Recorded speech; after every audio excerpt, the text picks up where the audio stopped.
தேவதாசன் பார்வதி ரெண்டு பேரும் ஒன்று சேர்ந்த மாதிரி தோன்றுவாளே நான் விரும்பும் காதலி.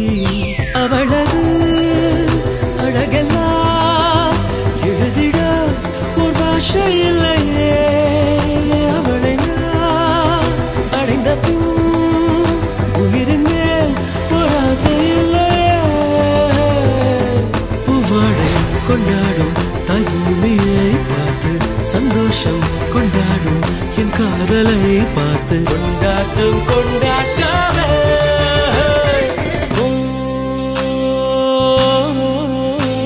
அவள் உலக அழகியே,